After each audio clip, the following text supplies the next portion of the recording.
Welcome in, everyone. We're just hanging out here in Beckley, West Virginia. I am at the Blue Something Travel Plaza. Let me look it up.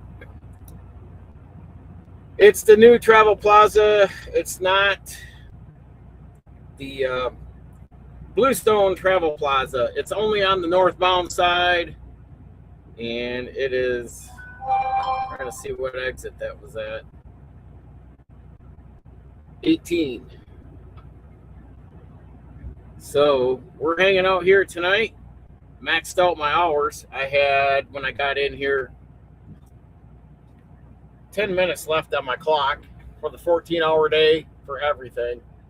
So, adjust this a little bit. And yeah, we're keeping busy. And let's see. I got to get some volumes turned down. I just got back in the truck. I've been consulting with the wife. She's handling things at home.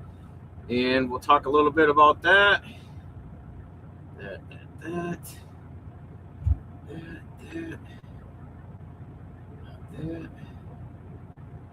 That. What do you know? We're getting things accomplished. But as you know, we're moving to Arizona, and in lieu of doing that, we have to sell our Michigan home, which also entails selling all of our furnishings. Everything we own in that house, we're just going to take some personal items. I don't really have much for heirlooms. What else? I'm taking my toolbox and 7-gallon tote and about 3-4 boxes. That's about it.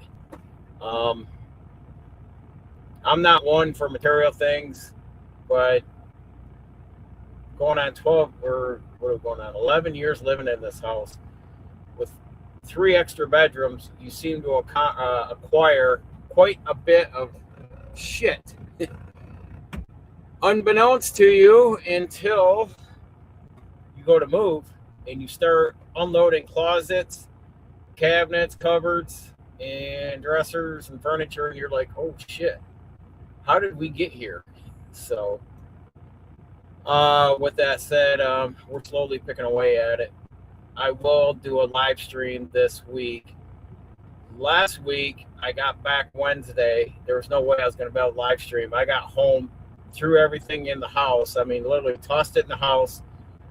Got my trailer, my open top trailer, came back, backed it in the garage, and we loaded that up in her car and ran it over to the storage locker last Wednesday. So we've already got the first wave out the door that we are taking.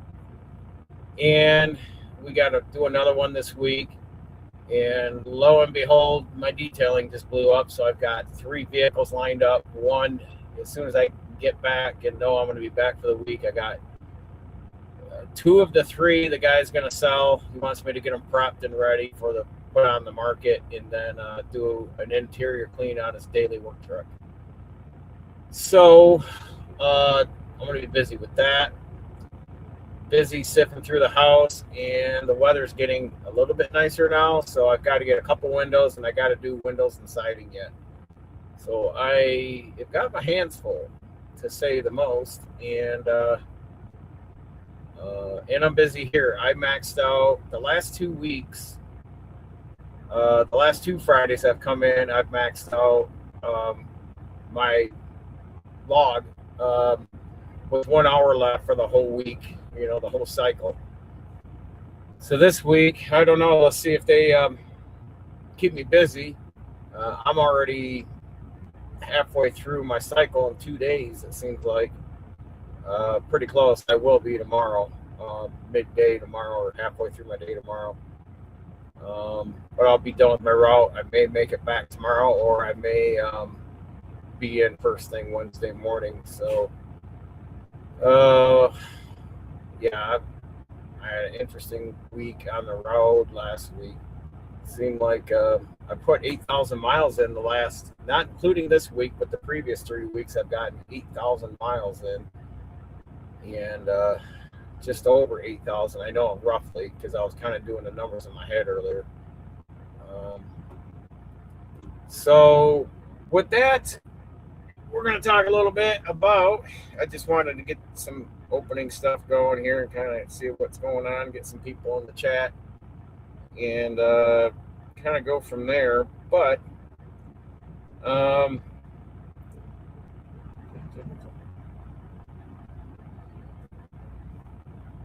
it, I've been approached with a lot of this move, this whole segment of us moving to Arizona wasn't on one of these whimsical impulse notions.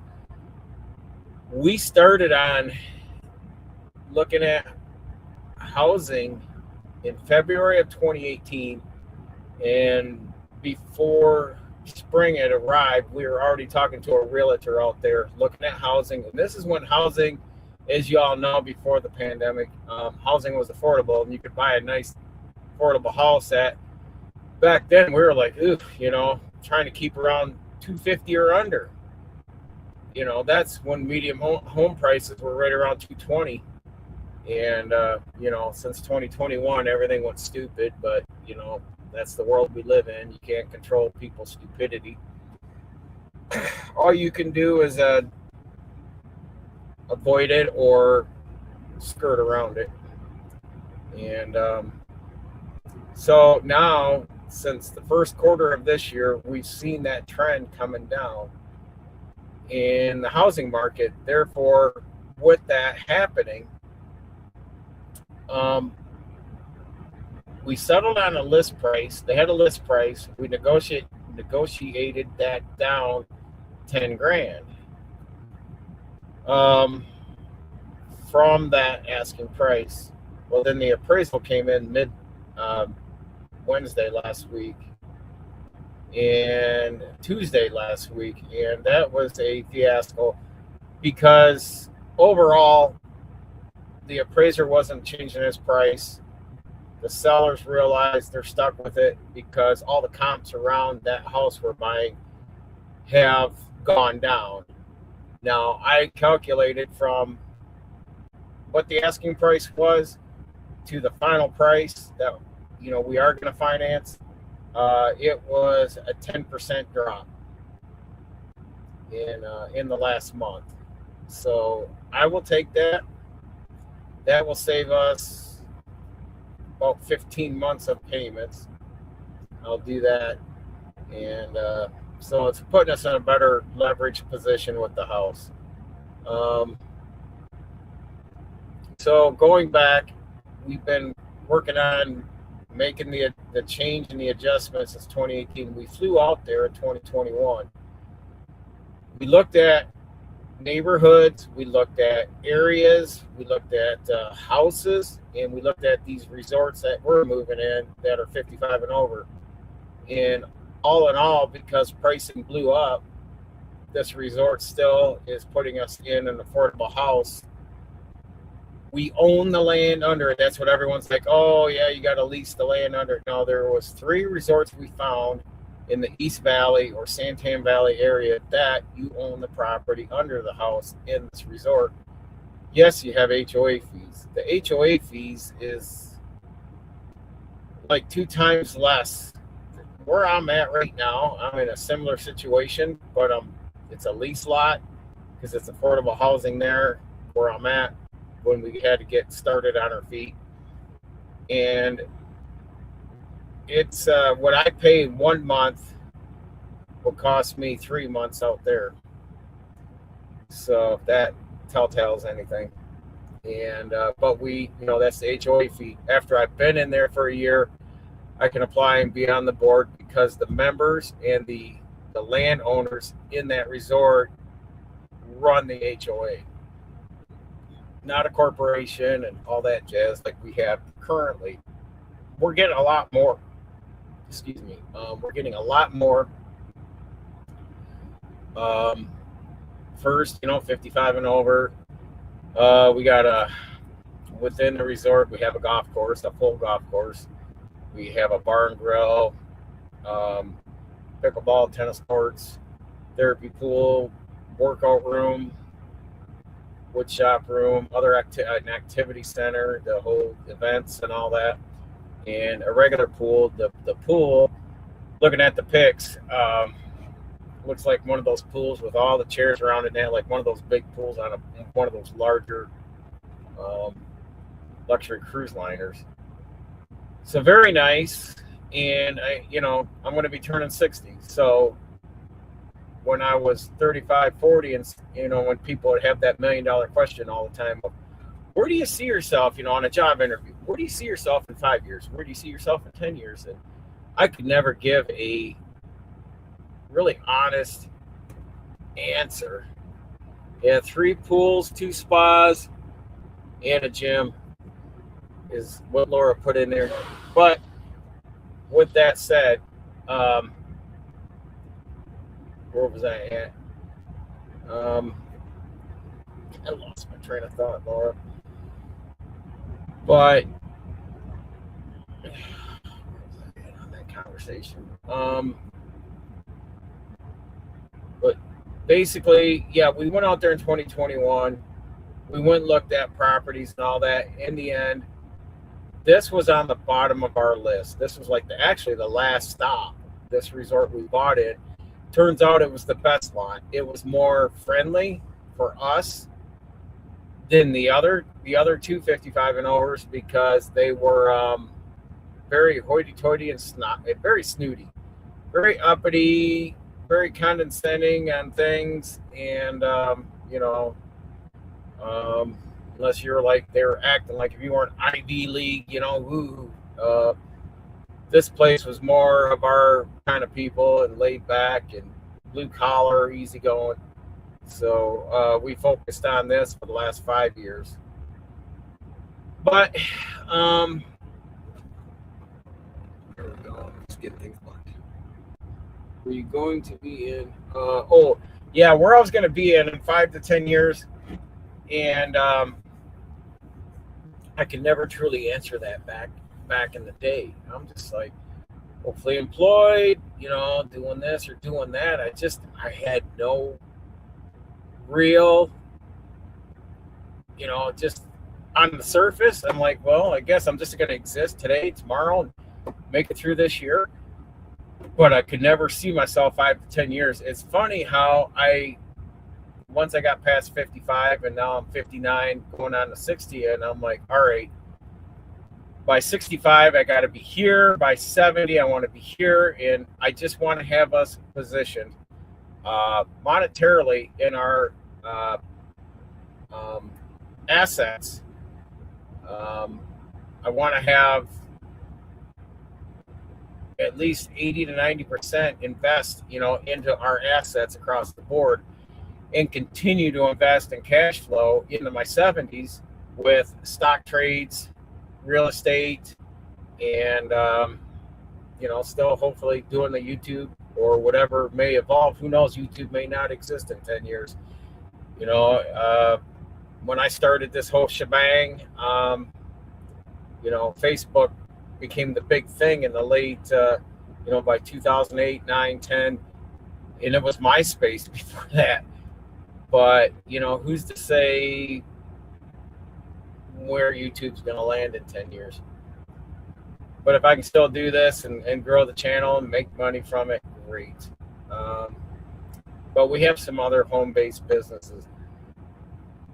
But I look 25 years down the road at 85 years old, I look at my parents and my wife's, my mother-in-law, and I look, and they're up north. They make it through each winter, and they're hibernated in, only going out for like medical appointments, groceries.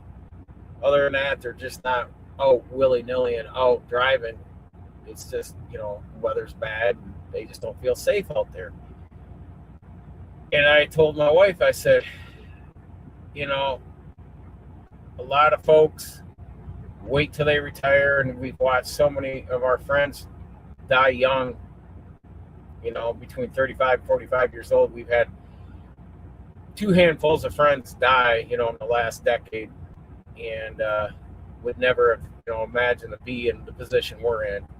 And I said, let's just go live where we want to snowbird or retire to. Let's just do it now. So to make these changes, to let go of, your home after, 11 years being there, but to let go of your home, let go of your worldly possessions, and to start over. Many people, and I've talked to before my wife come along, many of women would not even fathom doing that. They wanted to stay near family. They didn't want to leave the homestead and the security, of their siblings and their parents, and take a chance, try new things, take on a new challenge. And that just seemed to be the struggle. That was one of the main keys that really attracted me to my wife, was that she had already, at 19 years old, left home and moved to Seattle, from Michigan to Seattle back in 1990. And she spent 20 years out there. And then moved back because family's health was deteriorating, and she felt a concern, within her gut and her heart that, hey, I should get back. And she did. And I supported her because of that decision. We stayed in Michigan for the last 10 years to these antivirus pop-up ads.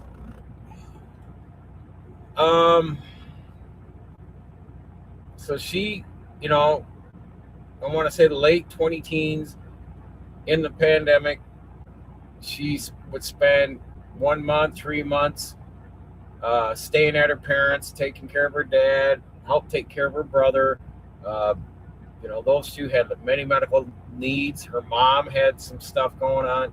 So she was able to stay there at their house and just be around the clock caring for them. And I never had a problem with it. And but there became a time when both of us just said, all right, we're not getting any younger, and I could stay on this hamster wheel, but what are we getting done? What are we accomplishing? Are we happy? And we started questioning, we got to start making a move. If we're going to keep talking about moving for the last, leading up to December would have been, coming up on 8 years. And I said, we have got to stop this. Oh, come on. There. All right. But I said, either we got to piss and get off the pot and move forward with this, or this thing has just got to be buried. And it just so happened, as we've been talking about, in January and February, and we had that big snow apocalypse and storms on the East Coast, when I was staying out, the first half of February, I remember she sent me pics of the house we wanted to buy in 2021 before we had got on the airplane and left Arizona for the 8 days we were out there. This house that we were like, this is perfect house. And we tried to finance it, like right there in the driveway of the place, trying to get things going, but we just didn't have enough capital, and our debt to income ratio was still not in our favor. So she dug in the last 5 years, paid off a shit ton more of debt.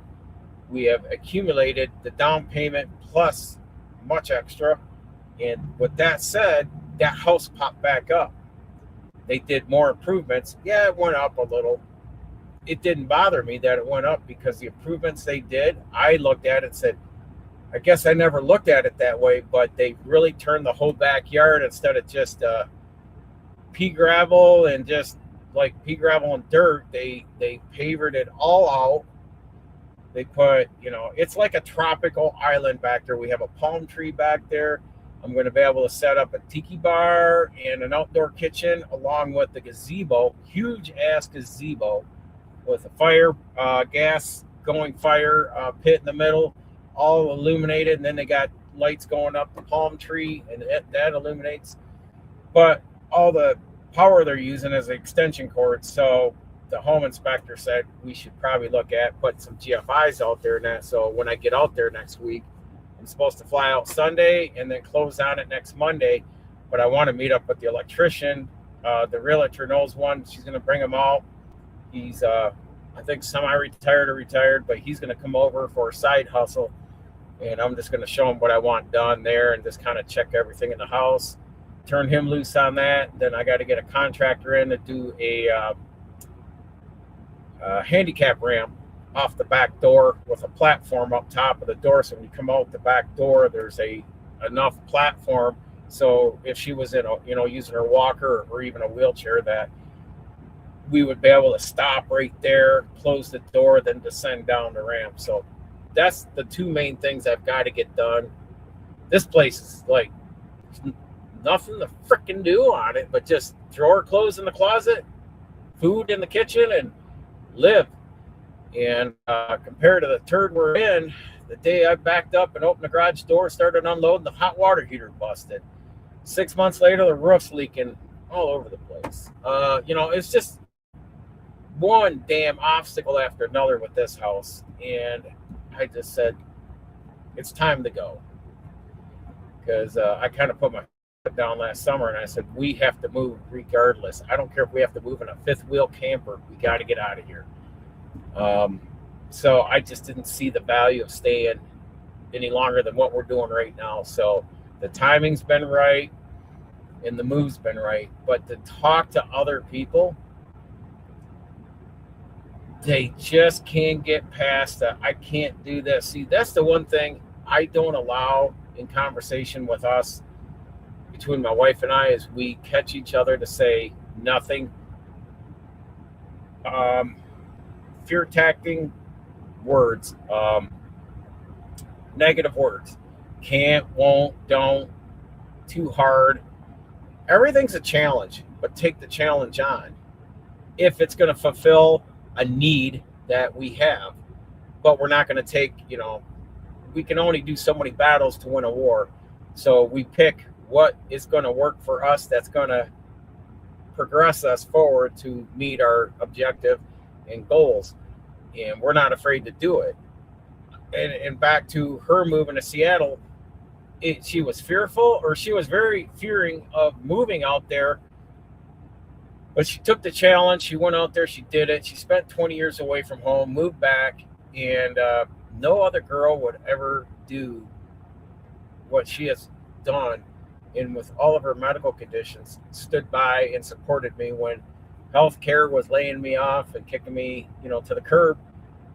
When I pivoted and I said, we're going to have to move 3 hours to position myself in a better area that has more accessibility to logistics and trucking, which is Grand Rapids, Michigan, compared to the Saginaw, Michigan area. I moved over there, and it worked out great. Everything we've done in conversation, in-depth research, and made the adjustment and move. Yeah, there's a lot of people back in our hometown that still, the world's changing and they still stay the same. They're just fearful of moving. And that fear is an imagination. It's in your head, and it's an emotion that gets you anxiety and worked up, because you have to step out of your routine. Remember, us humans, again, the foundation is we as humans are creatures of habit. We get in a routine, we're comfortable, we don't like it. When we have to accept change, whether our job changes, or the home life, or the world around us changes, everyone gets pissy. Everyone gets out of their comfort zone. They start getting irritable. And, you see that. You're seeing it today with what's going on in the economy and the world events.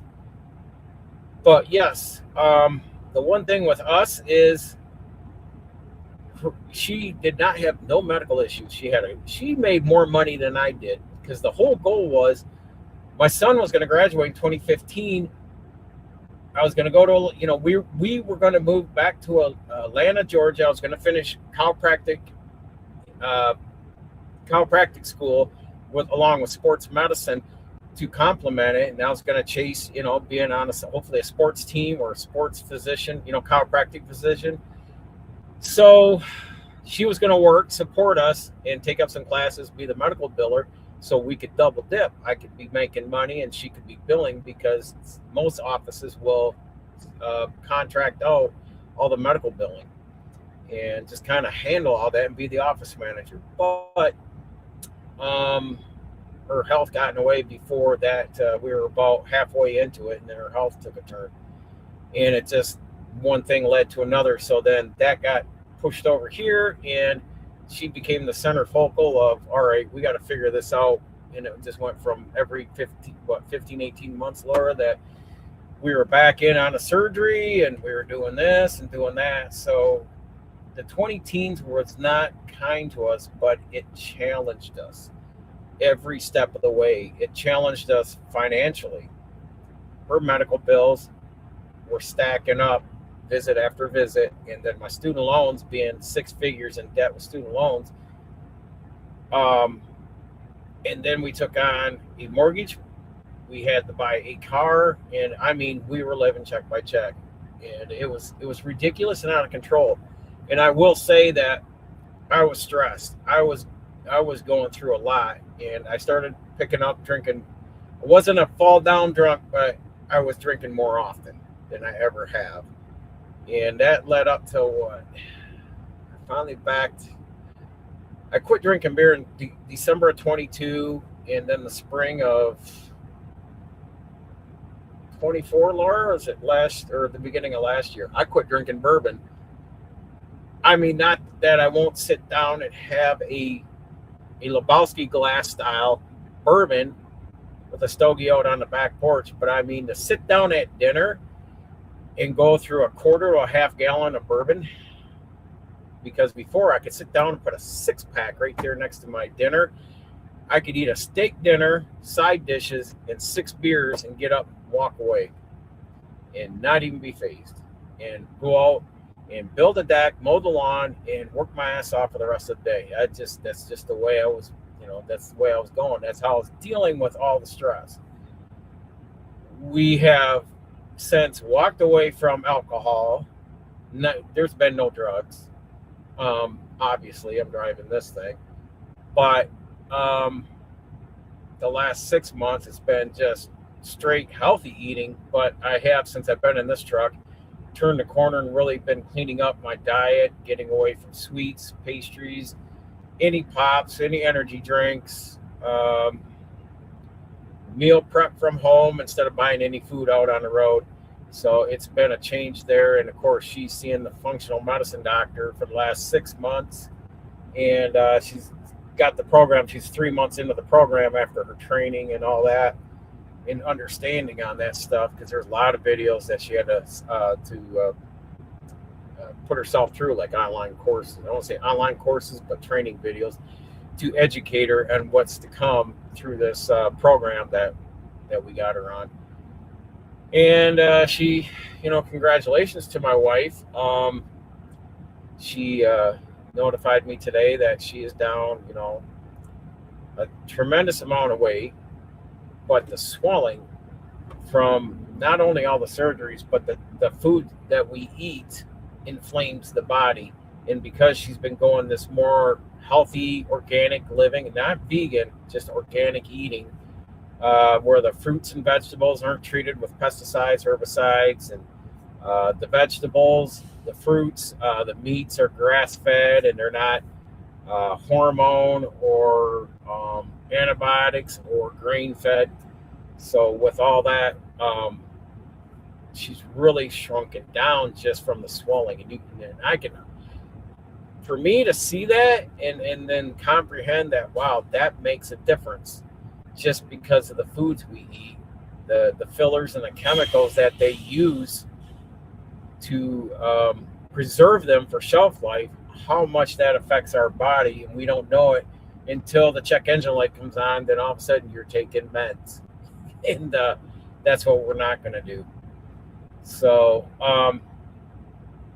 but yes, to make this move, we have also turned our focus to more godly things, praying, reading scripture, sending Christian songs to each other to enlighten each other's day, to verses from the Bible,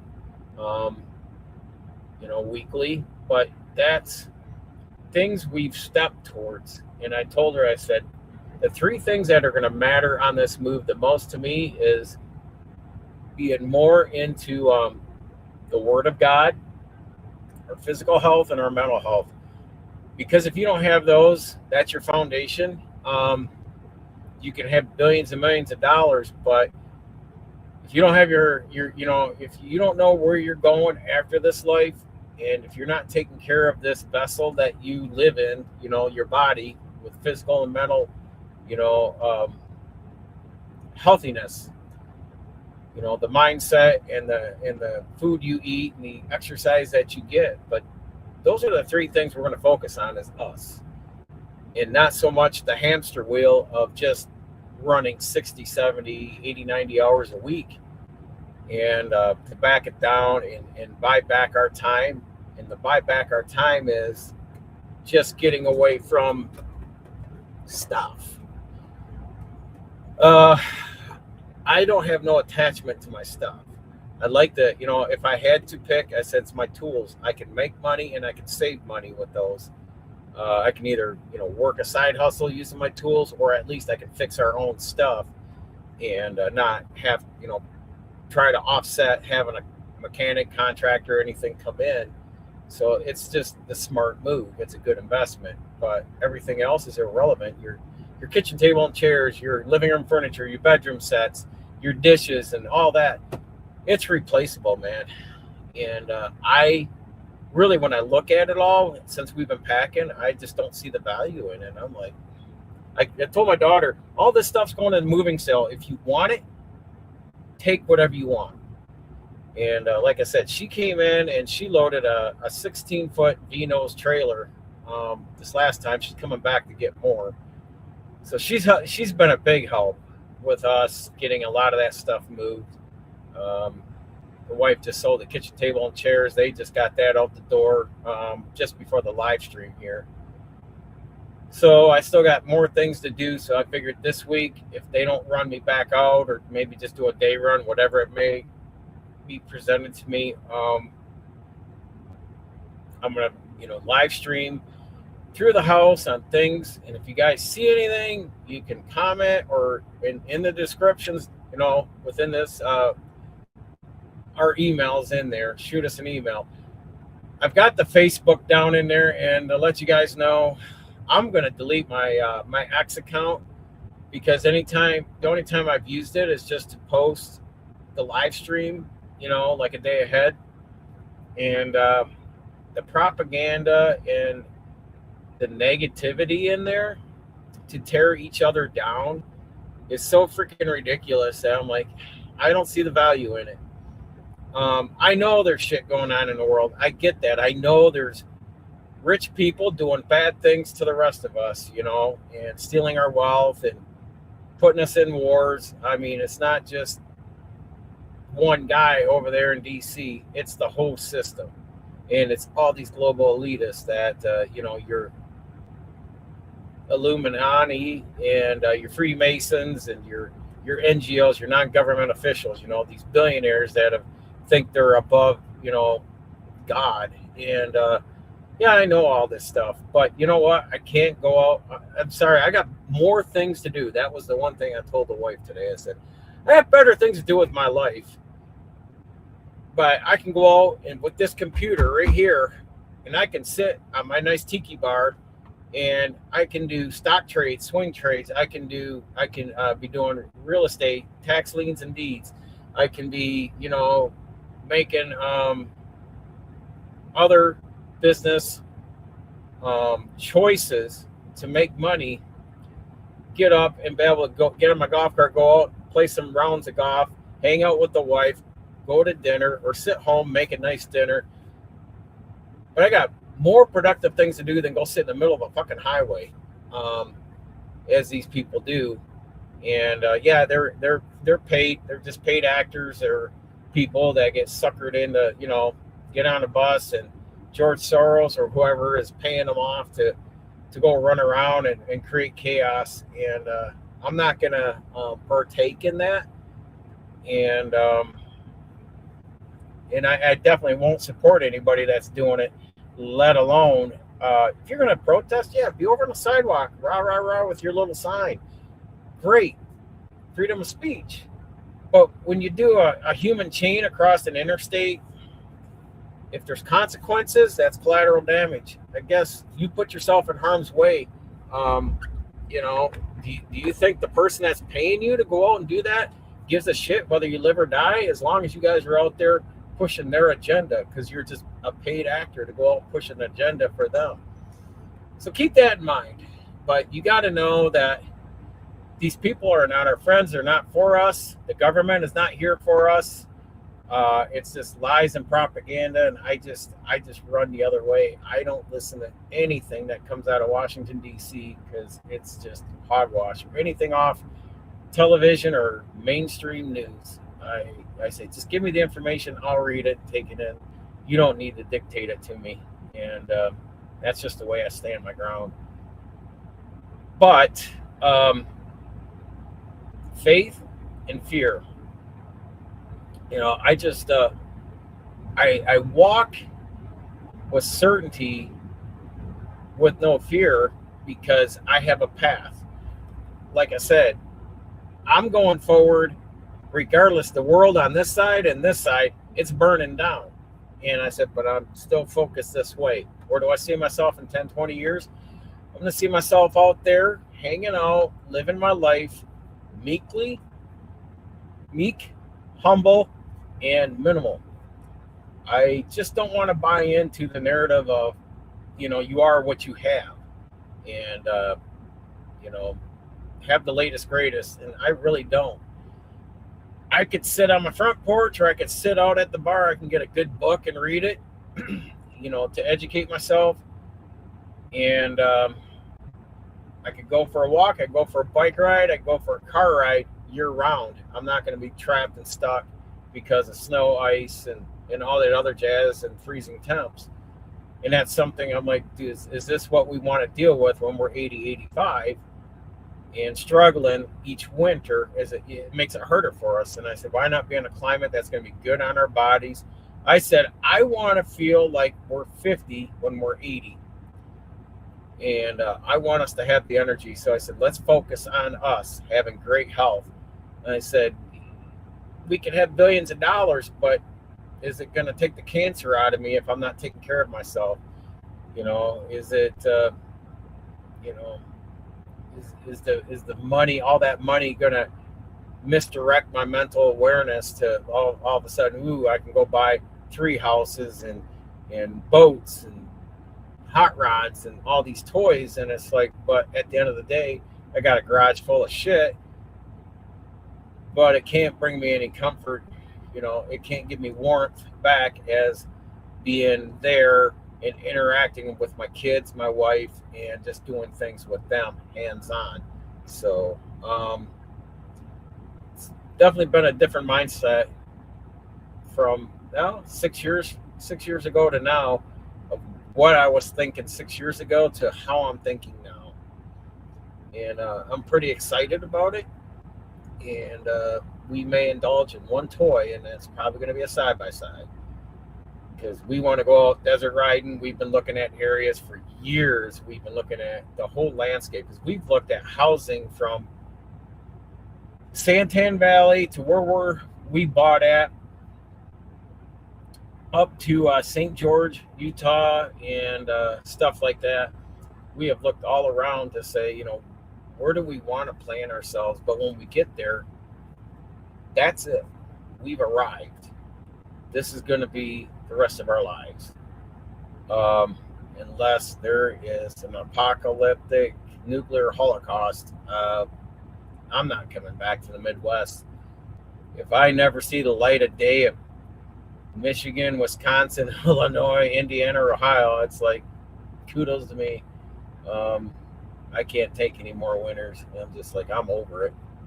I want to say the winters have fatigued me mentally, so I want to go somewhere where I can be mentally stimulated and have a good time, and start doing me instead of appeasing everybody else, putting my life off and putting their needs and aspects first. And may sound selfish, but sometimes you've got to learn to say no. And that's how we started taking it on, is, everybody's getting older, and I don't want to hang around to no return. We missed the window. We can't move. This, or this. So we've really changed our paradigm on going forward with faith and certainty, then to hold ourselves back and talk ourselves out of, not doing this, or this, making the excuse of because of this, or this. And I said, no more, no more. And when it looked like this house may, there was a couple points when this house buying this new house was stalling out. My wife was like, well, she started having to click, and she knows it. You know it. I'm looking at the chat, but she was starting the second question. I said, nope, my foot's on the gas pedal. We're buying this house. I said, right now, me and the sellers are going at each other like playing chicken. And I said, who's going to flinch first? And that was going on and on till the appraisal came in. And when that came back, and it went on for 3 days last week. 3 days. And finally, it's funny. What time was it that we settled on this, Laura? What was it? 11 o'clock Saturday night at our time, Eastern time. And did we have that conversation with her then? Was that when we had it? Yeah. And yep, we put our foot down. The appraisal came in so low that they were miffed, and they're out of it. They live in another country, so they were like, oh, I don't want to come back to the U.S. to deal with this house. 10:30, that Laura signed the docs on this last Saturday night. So I felt like, what, I'll be generous. They're stumped, and I kind of just went just a tad niche over the appraisal price. Said I'll kick a little extra in. I mean, I'll have the bank finance the appraisal, but I'll kick a couple beans in over it and call it good. And that settled it. Boom. And I told her, I said, I knew we're getting that house. I said, right now I am so John Wick focused going forward right now. A man of focus. I said, I'm going forward, and I'm going to be doing this, and this. And this is where I want to work. And I've already told her, and she's already got me an account set up to work for the county there. But I said, no, I'll get in, and I said, the other thing is, once we're there and, we've got settled in and kind of learning the area and networking ourselves out there, I said, I've never had a chance to ever be part of a community. Growing up, I moved around a lot, and, I wouldn't be at one place more than 5 to 7 years, and I'm moving again, 5 to 7 years moving again. And, and even through my adulthood, it seemed like that. And I never got to settle in and establish myself in a community where, like the Andy Griffith show, where you're in Mayberry and everybody knows everybody, and you say hi and you wave and all this jazz, and just never had that. And I said, I want to plant our roots there and get involved in the community, volunteer, partake, whatever. So I said, there's a lot of things I just really want to fulfill while my physical and mental health is here and going and doing well. So we're looking forward to that. We got a lot of, that's the other thing too. I'll get to that. Why I'm tired. I keep forgetting what time I got up today to get my route started. But just feeling, I just want it to be homey all around, not only within my home, but with the community, being in the community and within the resort. So we have a lot of positive things, and I just said every day we just look up and be positive. Not every day is a perfect day. We are going to have bad days. I had one of my worst days driving last week because things weren't going my way. What day was that? Thursday. I got back Wednesday and I went out Thursday, Friday. I did Western Indiana, just north of Indianapolis and down along the Illinois line, and then back around Indianapolis. Yeah, it was a shit show. Any one of these cities, I just look at it and say, what a fucking landfill. There's no way I could live in the city. It's just, what a turd show to live in that ruckus every day.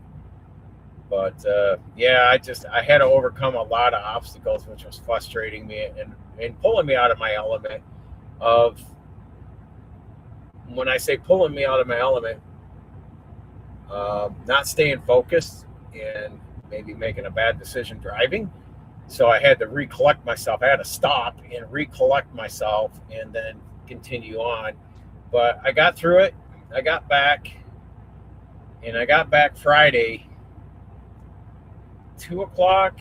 We sat down and ate at 3 o'clock in the afternoon, Friday. 4 o'clock, I was in bed. I woke up around 5:30, 6 o'clock Saturday. I slept nearly 15 hours. I was whipped. And felt good on Saturday. Man, we went busting balls from 6 a.m. till 9 p.m. We got a lot done. Going forward. And then got back up at 3 Sunday in the truck yesterday at 4. Ran a 13-hour day yesterday. I ran a 14-hour day today, but I started at 1 a.m. Well, I got up at 1 a.m. and my restart was 1:35, 1:40 this morning. And so that all said, it's just been a long couple days this week. See if there's going to be any work for me, because I'll be wrapping this up midday tomorrow, this route, and heading back. I may either be back tomorrow night or first thing Wednesday, but then I got to get that car over and detail the first car, the priority car that this gentleman wants detailed to, because he wants to get it up. It was his daughter's old high school college car, so he wants to get it cleaned up and out front so he can get it up for sale. I'm doing him a solid on that, and then he's got his little hot rod in his Audi sitting in his garage. He's like, I'm done with this. It's been sitting for the last 10 years, and we're lucky in the last year and a half, they've even gotten it out 10 times. So he's like, yeah, I'm going to have you clean that up, and I'm putting that out front for sale. So, yeah, being fearful to make these changes in life is all an imagination that you conjured up in your head, and everyone does it. When I say, am I fearful of things? Yeah, God-fearing man, but I don't fear much because there's not a lot I need to go out and take on a battle or challenge, to be fearing of. Because there's not a lot of things. I go out and take on things that benefit the needs of me and my family, but I don't go out and look for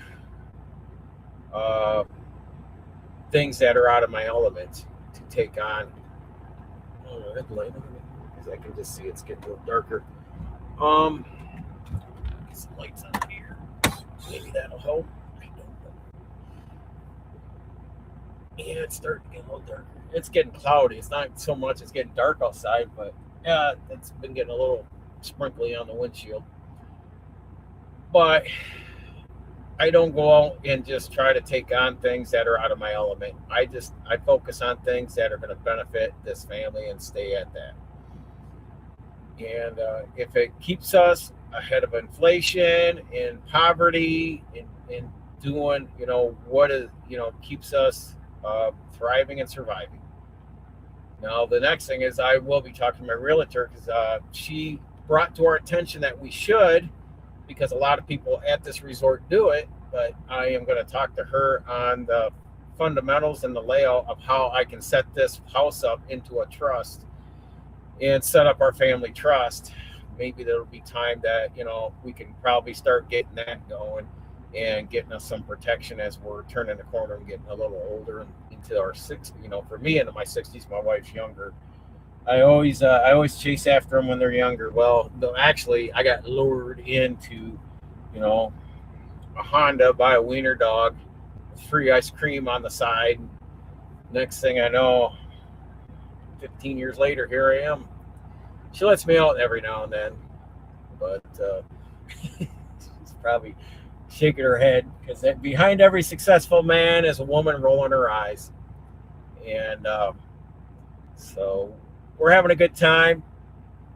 We try to stay positive. We've been complimented, you know, many a times by many people on our travels that we stay positive. We try to help others and give back. It's and it's not easy all the time, but you got to know who you can. When you're helping someone out, are you helping them out or are they just taking advantage of you?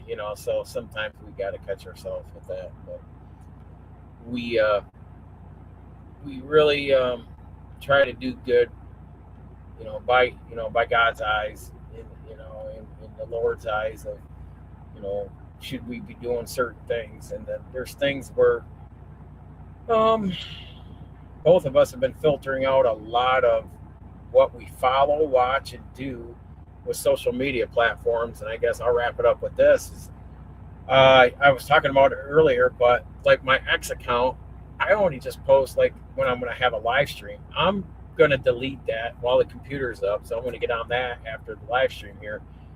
And I'm on the fence again, deleting out my Facebook because really I took it off my phone because I've got so many business aspects on my phone. I need to get that off my phone because there's too much stupid shit that they can hack into your phone with, through Facebook. And I don't need that app.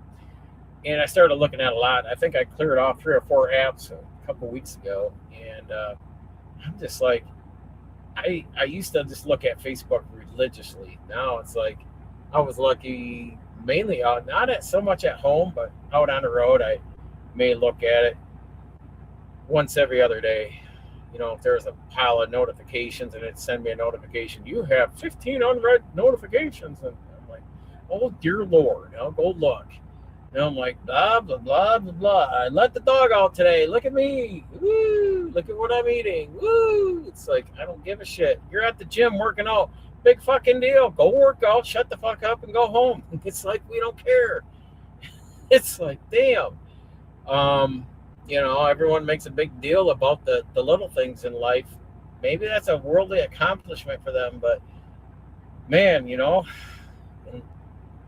I don't know. It just anymore. I'm like, I really want my life to be more secluded and private, to where I'm like, I just don't see the value in the platforms anymore because I've got so much other avenues that I need to put energy towards when I'm not doing this.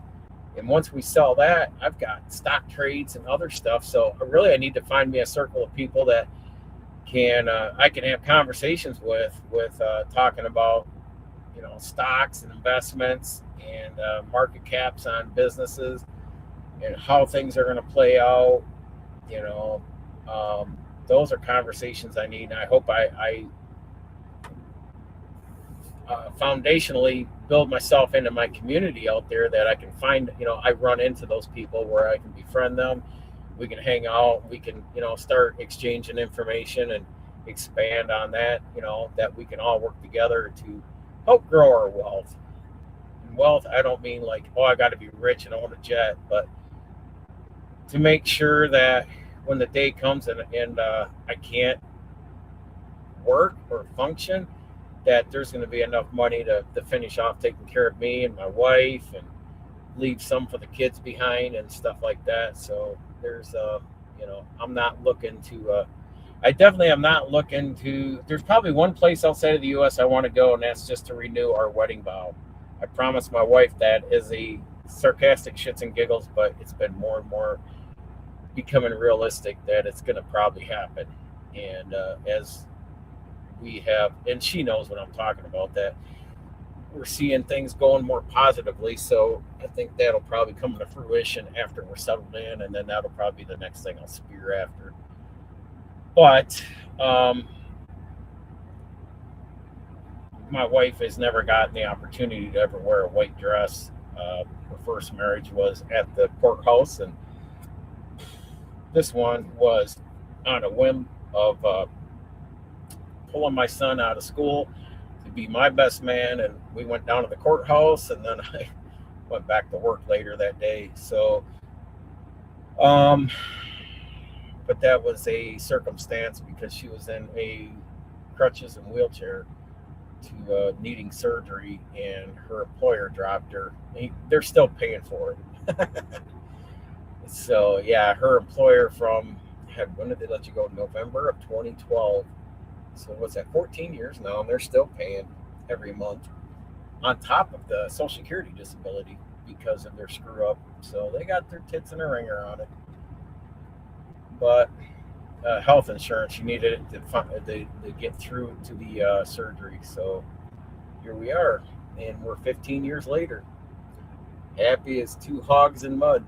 So anyhow, folks, I appreciate you stopping in, but have more faith with certainty going forward in life, and take on the challenges. Don't ever be fearful to try things. Try something new, as I always say. Try something new. Just anything in life, but don't see it as it's too hard. I can't do it. That's negative words, and I don't even accept it from my kids. Take it on. It's a challenge, but understand it, study it, and overcome and be proficient at it, and then say, look, you're going to look back and say, that was easy. I'm already like 10 rungs up the ladder on doing this, this, and this. And I say that because, where my wife and I grew up, we see so many of our friends, my daughter sees so many of her friends that, the world changes, but the local town stays the same, and nobody's changed. Everyone's still working the same jobs they had in high school, and now they're going on 40, and they're just skating by and barely making it. My daughter's like, there's down here, and then there's me up here, and she's gotten, she's right up there with she was determined to be on that level. My daughter always felt down here, and my son and I, with our colleges and our experiences and work ethics, were up here. My daughter has now matched us. And the three of us, she just wants to be able to sit at the big boy table with us and have that conversation now. And she can, and she does. So my wife, yes, she follows along. She understands. She's observing in the room when we converse. So she knows what's going on, and but she's kind of like the protected queen or princess around the house because she takes care of all of us and our needs. So we thank her for that. So anyhow, folks, let me get your comments here, Laura. Let's see. I only wanted to have a backup plan and to have them have some pressure that we weren't afraid to look at other properties. Yeah, but I kept praying and having faith in God. If it was meant to be, it was meant to be. I knew it was going to be. I kind of had more of the certainty and insight of like that. If anybody's ever seen, Bob Proctor was part of that project where there's the book, and then there's on Netflix, and I think on YouTube you can find it's the series, what's called The Secret. And if you visualize it and you focus on it, it will come to you. And that's what I did. As I said, I'm focused on that house. We're going to get that house. Instead of me chasing the house at the beginning, I just sat back in the chair calmly and said, no, we're getting that house. I don't care what is said. And I know my wife just kind of like, like that. And I'm just like, it's going to happen. And just there's one time manifestation. Yeah. And this is one time when I just sat back and I said, this thing's coming to us this time.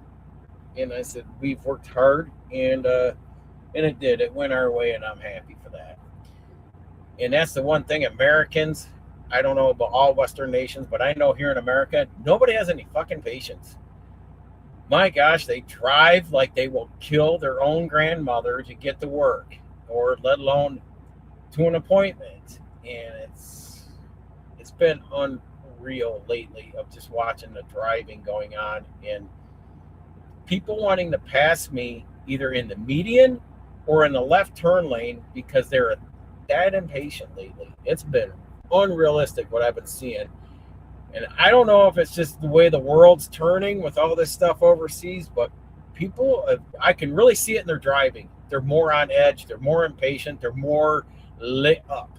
And it's too bad. But that's, it is. They're letting the outside forces control their emotions and their life. And I'm like, dude, just turn it off. Just ignore it. Fuck them.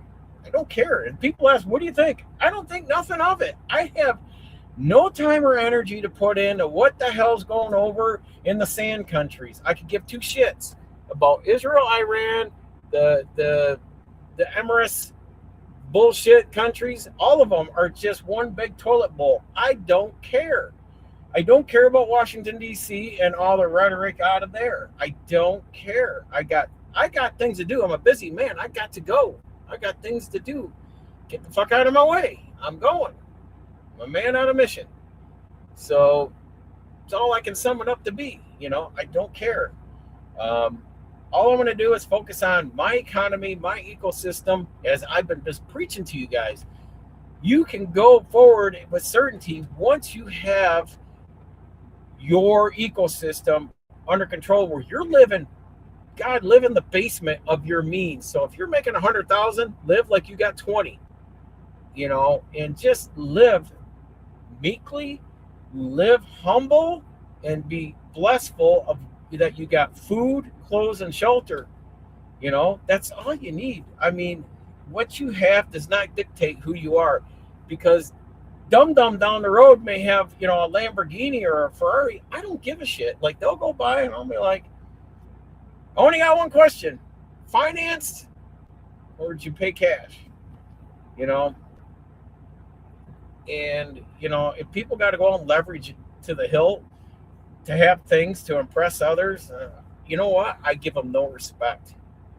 And I don't care if they got millions and billions in the bank, but no respect. It's like, just stay humble and and don't look down and be condescending to others.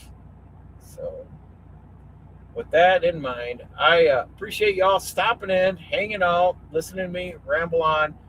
But go take charge of each day with faith and certainty. With faith is the certainty.